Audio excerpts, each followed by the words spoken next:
Kalau nonton Crash Landing on You, kan ada Kapten Ri ngebut tuh naik mobil ngejar ke kampungnya. Oh iya bener. Dari Pyongyang. Iya. Itu bohong.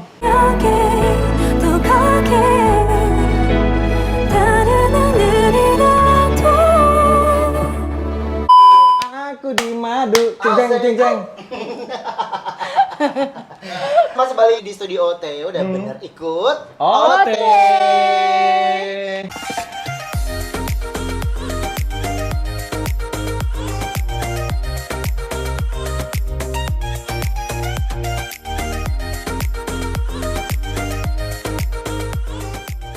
Kalau kemarin kan kita bahas-bahas soal mentarot, kalau sekarang ini kita kan spesifik, namanya juga gibah-gibah traveling, ya kan? Masih pada Mar Eva, capek? Lumayan. Pasin dulu. Bukan lagi. Ini ratu lebay, berjuta rasanya. Mana, muka kita belum minyak. Tacap dulu ya. Tacap Tacap dulu. Lihat nih, madam ini dari awal masuk pintu depan sampai dengan ke dapur, semuanya banyak pernak-pernik dari luar negeri, termasuk celemek-celemek ini. Tuh waktu ke Rusia. Belahnya Wow. tinggi, Kak. Tuh. Good morning, ladies and gentlemen. Ini dari Rusia. Ini semua ikutnya nih ya, dari ini ke UK.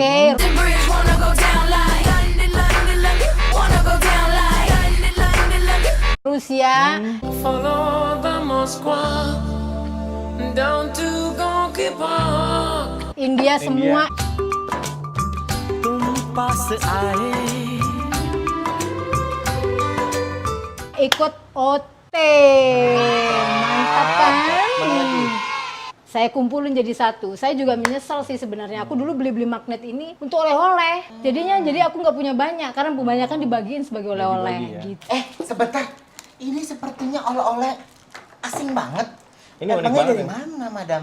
Ini saya belinya di Korea Utara. Korea Utara. Jadi di daerah perbatasan dengan Korea Selatan itu penghasil ginseng terbaik dunia. Saya beli saking ini unik banget ya karena perginya juga jauh dan rumit sampai belum gua buka-buka nih. Jangan dibuka. Ini adalah souvenir termahal, Emberan. bukan dari nominalnya. Value-nya, Value-nya. nilainya. Ini apa nih sama? Ya ini juga sama. beli Oh, itu pengantin Korea. nah, Korea Utara. Wow. Nih. Jadi belinya di tempat beli ginseng ini. Nanti kita bahas lebih lanjut tentang Korea Utara, tapi kita lihat dulu ke sebelah sini ada apa. Madam Ero, makasih ya ginsengnya ya. Iya. Samudra. Samudra. Aku Pasifik. Samudra Pasifik. Lihat koleksinya dong. Ini tumbler, ya. Ini ada matrioska. Opa, ini lapar nih midanyo, cie. Tokyo. Tokyo. Masak kayo.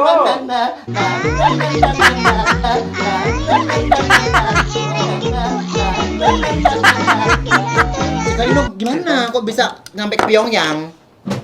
Ini cerita realnya ya. Ih, serius Mida. Iya ini serius, soalnya ini agak sedikit spiritual dikit gitu loh. Oh, baik. Ya. Oke, dimulai dari sekarang. Nah, jadi ceritanya aku mimpi, aku ada di halaman sebuah kuil, terus gitu aku lagi lihat ada di tengah-tengah kuil itu di halamannya ada pagoda. Jadi aku lagi lihat gitu kan aku nggak tahu aku di mana. Tiba-tiba aku ketemu dulu murid dansaku zaman dulu. Dan ternyata murid dansaku tuh nikah dengan orang Korea memang. Oke. Jadi ketemu sama dia bilang gini, "Madam, kalau Madam pingin punya keinginan sesuatu, Madam berdoa aja di depan sini, di depan kuil ini. Nanti apa yang Madam inginkan itu akan tercapai." Dia ngomong gitu. Jadi aku tanya dong, emang kita di mana sekarang? Di Pyongyang. Jadi sumpah mati, aku tuh nggak tahu Pyongyang tuh mana tadinya. Langsung aku tanya ke grup klien-klienku, Pyongyang di mana? Ada yang bilang di Kamboja lah. Aku nggak tahu loh Pyongyang. Begitu akhirnya ada satu klienku sebut, Madam itu di Korea Utara. Gitu aku bilang, waduh nggak mungkin kayaknya ya. Sampai aku searching akhirnya, keluarlah itu foto, itu persis banget seperti mimpi aku. Wow. Jadi aku bilang gini sama temen aku, sahabatku namanya Mbak Retno ya, dia udah hafal. Kalau biasanya Madam kalau habis mimpi pasti nyampe ke sana. Iya kan? Nggak tahu apapun caranya nyampe. Akhirnya saya ketemu dengan satu orang klien yang seorang bos. Ngobrol lah kita soal mimpi itu. Tahu-tahu dia bilang, tolong diurus Mbak Retno, besok kita berangkat. Wih. Ambil bisnis kelas. Jadi gue naik bisnis kelas loh, Cok. Daibat. Debat, Mida. Aigo. Aigo. Aso. Araso? Asu, Baso? baso, Makan baso? makan bakso, Oh, araso. iya. Enak ini dah. Hai, sebelum lanjut lagi, jangan lupa ikutan Studio OT giveaway berhadiah jutaan rupiah. Caranya, subscribe OT Family, like dan komen pada episode ini, dan tunggu pengumuman pemenang yang akan diumumkan pada episode berikutnya. Hadiahnya masing-masing 3 orang yang beruntung akan mendapatkan voucher Rp500.000 menginap di hotel di mana aja dan kapan aja. So, jangan lupa ya, like dan subscribe dan komen. Udah bener, ikut OT. Jadi sekarang kita mau mukbang.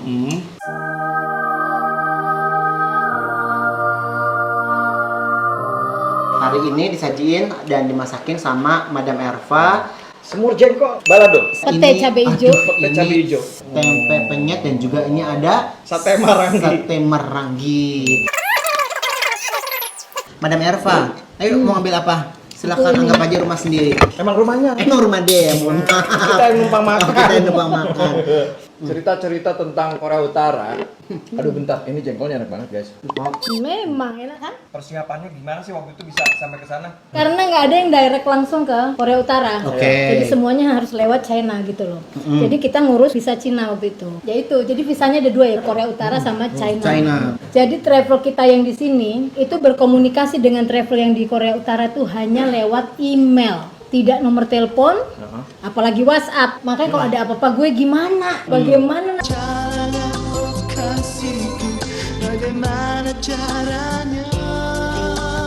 Nanti ngasih tahu ke sana kita nggak bisa ngubungin dia gitu loh.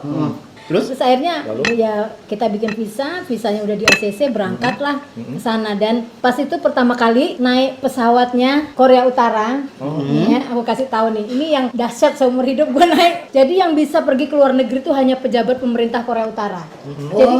Jadi pas kita mau berangkat ke Korea Utara itu mengangkut si pejabat-pejabat ini yang habis belanja, habis shopping lah gitu ya. Kan mereka pakai pinnya yang gambarnya pemimpin negaranya kan gini. Mereka tuh bawa barang banyak. Mereka nggak lewat Barata tapi lewat tangga bawah dia naiknya khusus. Udah gitu koper ditumpuk di gang dong. Jadi udah kita naik kayak naik Metro Mini, naik bus gitu. Jadi koper taruh di atas gitu di tengah jalan. Terus kita tuh duduk di sana pesawatnya itu aku gak ngeri-ngeri juga ini gimana ya. Kayaknya naruh koper aja sembarangan kan gitu kan. Nah, terus itu kasih makan tuh sandwich. Itu pramugari sama pramugaranya bisa senyum gak sih? Bisa. Oh, bisa ya? Cantik-cantik. Cantik malah ya? Ganteng-ganteng. Kirain kayak Gitu. di TV-TV gitu. Kaku gitu ya. Enggak ya? Mau boleh jengkol nggak? Enak banget. Jengkolnya ini enak banget. Jadi berapa lama? 3 malam. Tempat shot imigrasi tercepat pokoknya selama aku keluar negeri. Oh ya? Wow.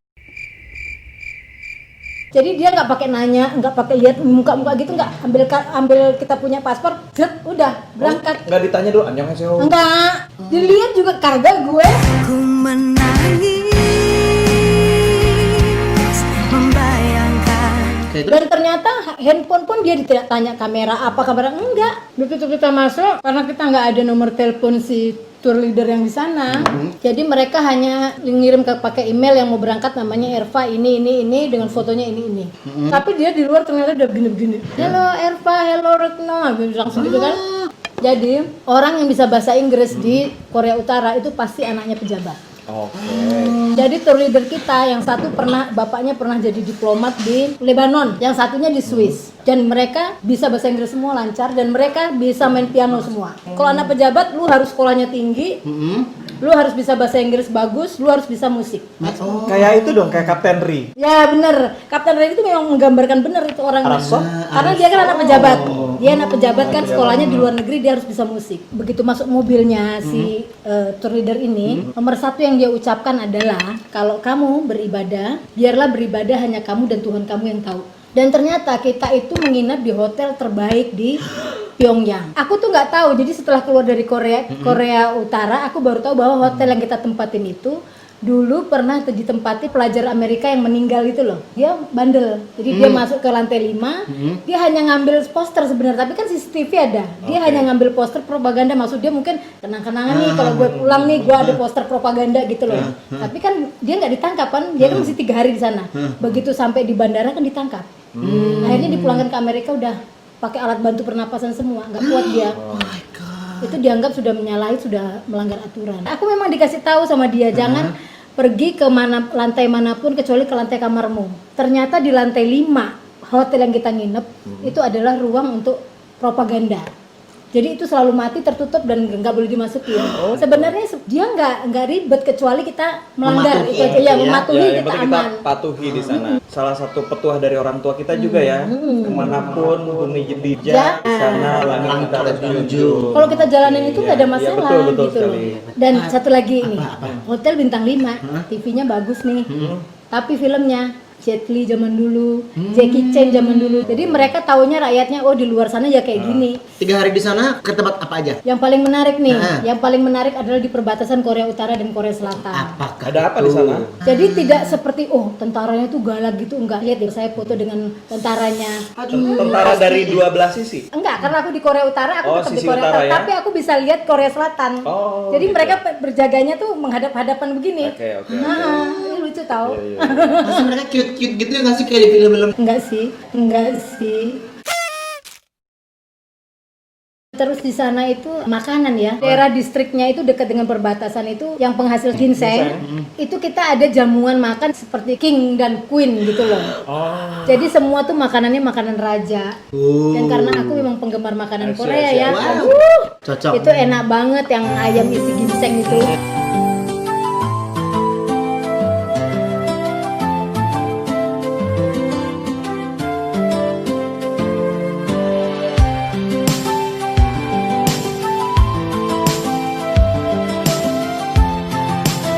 Belanja-belanja apa segala macam gitu mahal nggak? Nggak ada mall. Oh nggak ada mall. Jadi ada supermarket itu khusus rakyatnya. Jadi yang beli ya orang-orang Korea Utara itu sendiri. Mereka belanjanya di situ. Ini masakan Korea semua ini. Ya Allah. Ini jengkol kimchi. Jengkol kimchi baik. Jambal bibimbap ya. Ini Ini tempe penyet. Kita makan di restoran. Restoran segede gitu hanya kita yang duduk. Yang duduk. Jadi aku tanya sama si ininya kan, ini kenapa restoran nggak ada tamunya, kata dia. Terus dia bilang gini, kalau rakyat biasa nggak ada yang masuk sini. Ya kan nanti malah dia jadi sorotan. Loh, lu rakyat biasa kok bisa makan di restoran, duit dari mana? Lu rakyat biasa kok bisa makan di restoran, duit dari mana? Ku menangis. Oke. Karena kita berani bayar tinggi. Sampai segitunya ya.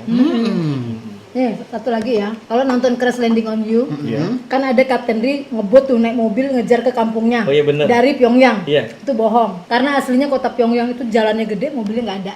Jadi yang dia macet-macet berhenti di perempatan lampu merah tuh nggak ada. Mobilnya bisa dihitung dengan jari. Gitu loh.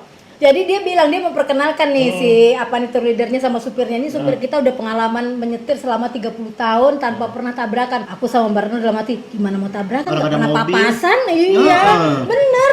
Coba kalau di Jakarta. stres ibu supir. Stres supirnya. Bisa pulang garasi dia nggak tahu gimana caranya. Iya.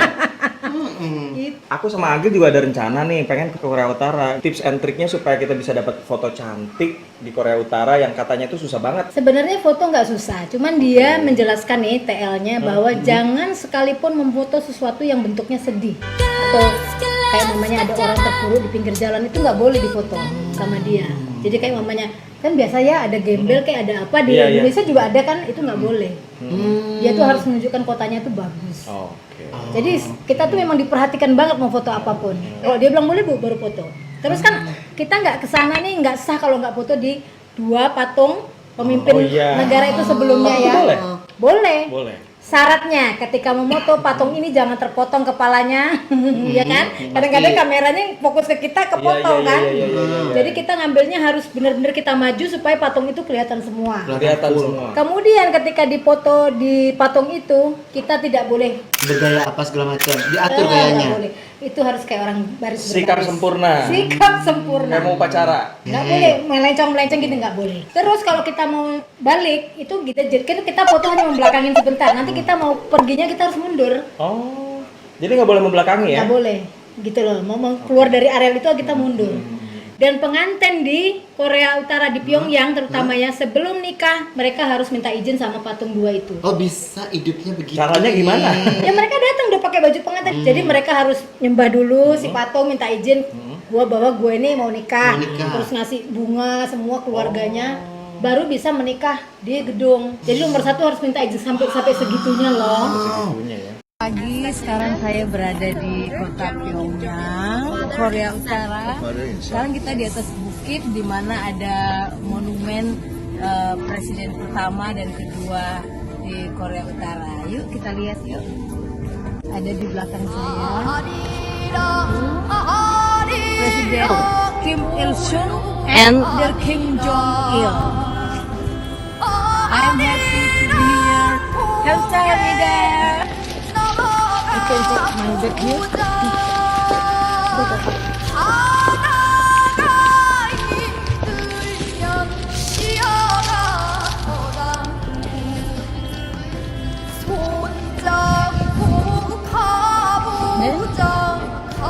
Madam Erva, kamsahamnida atas jamuan makannya. Aduh, nikmat sekali. Aku mau nambah nasi. Aku membawa rice cooker. Dai, Pak. Aku membawa ininya. Apa namanya ini? Cobek. Cobek. Cobek. Cobek gede banget. Berat. Aku mau bawa. Oh, Biar berat. aja aku bawa tote bag. Kita sudah selesai di penghujung episode kali ini. Jangan lupa untuk subscribe, like, dikasih komen, nyalakan loncengnya, dan kemudian di-share di seluruh sosial media. Mantap. Mana ada Madam Erva, terima kasih banyak. Sama-sama. Sampai lagi ketemu nanti di next kesempatan ya. Oke. Terima kasih sudah terus. Makan lagi boleh nggak? Boleh. Dadah, kasamnida. Udah benar. Ikut OTE.